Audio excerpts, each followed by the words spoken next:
पानी इन्होंने रोक लिया है और पाकिस्तान में पानी जो है ना वो नहीं है।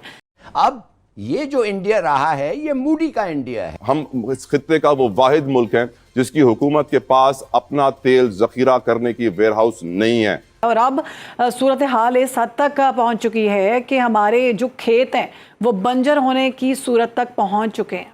यूएई ने, मुत्तहिदा अरब अमारात ने इंडिया को ऑयल स्टोरेज के वेयरहाउसिंग की फैसिलिटीज बना के लीज कर दी। पाकिस्तान आज तक बना ही नहीं सका। ब्रिगेड साहब, अब वाकई वक्त आ चुका है कि खुलकर भारत से इस बात का पूछा जाए कि जब दिल चाहता है हम देखते हैं अभी जा रही है तो उनकी जानिब से की जाती है। चंद दिन पहले in the middle of the war हमने देखा अजीत डोवल साहब जो हैं इंडिया के नेशनल सिक्योरिटी एडवाइजर, जिनका अपना एक अजीत डोवल एक डॉक्ट्रिन है जो पाकिस्तान के हवाले से वो रखते हैं और कभी उन्होंने छुपाया भी नहीं कि हम पाकिस्तान का क्या हशर नशर किस तरह करेंगे। उनका यूएई में पाया जाना, वहां पे मौजूद होना साफ ज़रा पाकिस्तान के लिए रेड फ्लैग होगा। ऑलरेडी यूएई ने पैसे भी मांग लिए, एक अनईजीनेस तो थी वहां पे हमें नजर आ रही थी। कहा जा रहा है मुत्तहिदा अरब अमारात से पाकिस्तानियों को भी निकालने की खबरें आ रही हैं। मेरा ख्याल आप कह रही है वक्त आने की बात, मैं तो ये समझता हूँ कि वक्त बहुत पहले था जो हमने गवा दिया। अब तो इस वक्त वो जो एक सेइंग है ना कि पानी सरों के भी बहुत ऊपर से गुजर रहा है।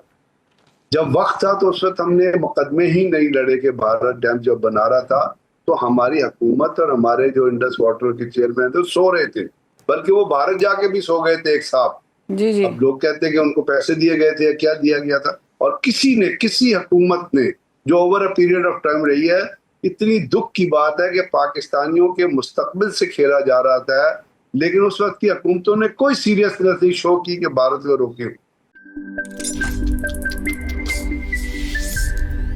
हेलो दोस्तों, नमस्कार। रानी जम्बी में आप सभी का स्वागत।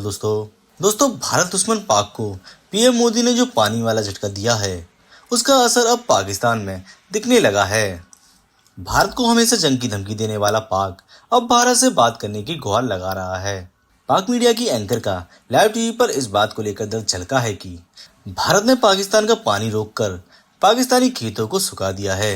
अब देखिए, आप जो बात कर रही है चिनाब रिवर की, तो आपको पता है चिनाब रिवर के ऊपर कोई भारत ने मेरे ख्याल 11 डैम बना लिए हैं। आप देख लीजिए अपना सलाल डैम जो है उसका 690 मेगावाट का रन ऑफ रिवर डैम है। आप बगलियार को दे दिए, वो भी 900 मेगावाट का है। अब जो रंबान में बना है, आप डलहस्ती डैम को देख रहे हैं, वो इलेक्ट्रिक पावर प्लांट है 390 मेगावाट का है। आप रत्ते हाइड्रो पावर प्लांट को देखें, वो 340 मेगावाट का है। इसके अलावा आप वो और डैम बना रहे हैं, किरू पे एक डैम बना रहे हैं, एक पाकल दल डैम बना रहे हैं, एक कोई समरकल डैम बना रहे हैं। अब ये जो जब डैम बनेंगे और रन ऑफ रिवर वाटर हो या स्टोरेज डैम हो, आप खुद ही रोकिए कि भारत को पानी रोकने की जरूरत ही नहीं है। इसलिए कि इनकी डैम के अंदर जो कंजम्पशन होगी, हाइड्रो इलेक्ट्रिक की जो कंजम्पशन होगी, वो अल्टीमेटली आगे की फ्लो को कम करेगा। अब उस फ्लो का पानी कहाँ आता है? ये हिमालय से, कराकुम से, हिंदू का शहर से जो दरिया निकलते हैं, और आप देखती है कि चिनाब आके जेलम को ज्वाइन करता है। जेलम जो 774 किलोमीटर चलता है, चिनाब को 960 किलोमीटर चलता है। तो आप मुझे बताइए ना कि जब इसके ऊपर इतने डैम मौजूद होंगे जेलम पे, चिनाब पे, तो पाकिस्तान में पानी किस तरह पहुंचेगा? पानी किस तरह आएगा? पानी आप अरे जो जेलम की कैपेसिटी है वो भी आपको पता है, जो आपके अपना जो चिनाब रिवर की कैपेसिटी है वो भी आपको पता है कि अब वो कैपेसिटी जो डैमों की कैपेसिटी है वो उस कैपेसिटी पे काम ही नहीं कर रहे। ब्रिगेडियर साहब, एक मासूमाना सा सवाल है, तो फिर हम क्यों इंतजार कर रहे हैं कि वो लोग डैम्स बनाएं और पानी जितना भी है वो जखीरा अपने पास कर लें? हम क्यों डैम्स नहीं बनाते हैं?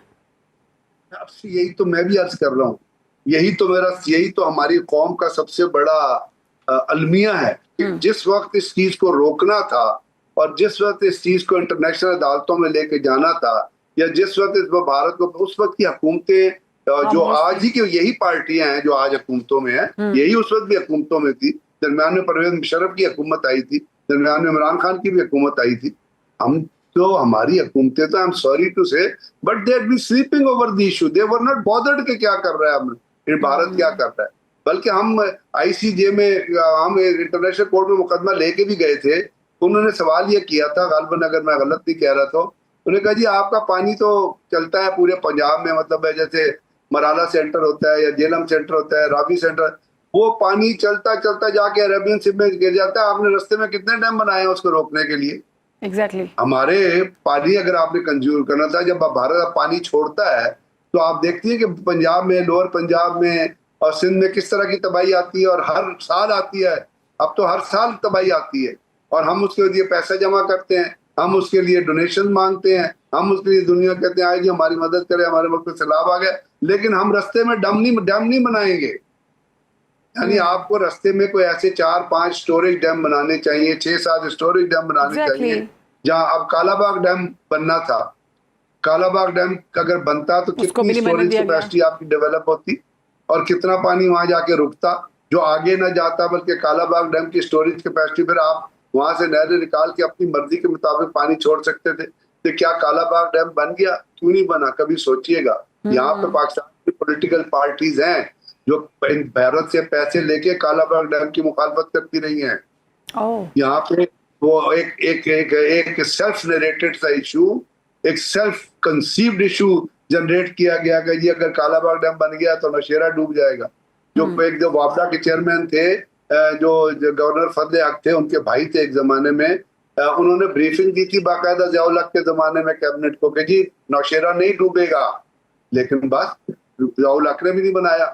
क्यों नहीं बनाया? अब तो ज़ियाउल हक भी उस जमाने में आइडियल टाइम था कि आप कालाबाग डैम बना देते।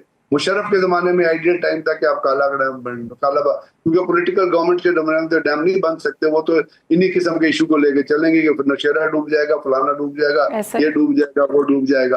भारत ने ये नहीं परवाह की कौन सा डूबेगा। अब देखिए ना, उन्होंने जो पे जो डैम बनाए हैं, उन्होंने वहां पे मतलब सलाल डैम बनाया है रियासी में, और अंबान में उन्होंने डैम बनाया, उन्होंने अपना हर जगह पे वहां पे डूबा कोई इलाका, रियासी डूब गया, रंबान डूब गया जहां उन्होंने डैम बनाया।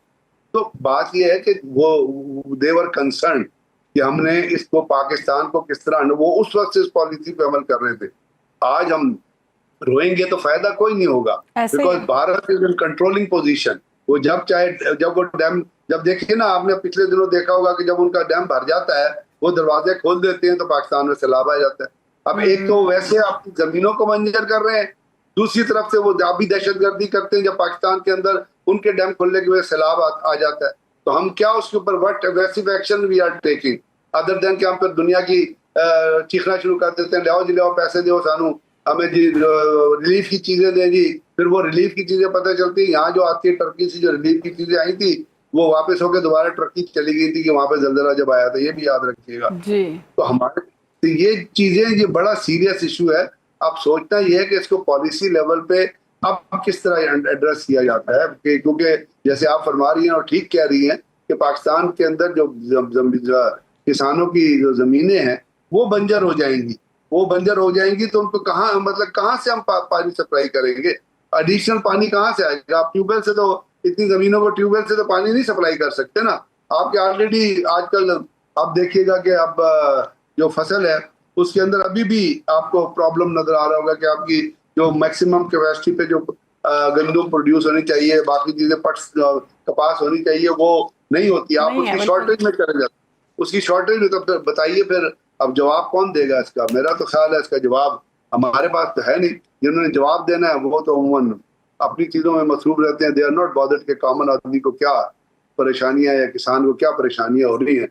तो हमने तो 11 कंपनियां बना दी हैं, बिल्कुल ऐसे ही है। सब जवाब जो है वो तो पता नहीं अब कौन देगा, लेकिन आप क्या समझते हैं कि बैनुल अक़वामी क़वानीन और सिंतास मुआहदे की इन खुली खिलाफ वर्जियों पर आलमी बिरादरी और वर्ल्ड बैंक की खामोशी का अगर हम अंदाज़ा लगाएं तो दिफाई नुक्ता नज़र से इसका क्या मतलब है? ज़ाहिरा आपने जैसे कि दुरुस्त फरमाया कि देर तो हमने कर दी है, अभी भी हमारे पास ऑप्शंस क्या हैं होश के नाखून लेने के लिए? हमें क्या करना चाहिए?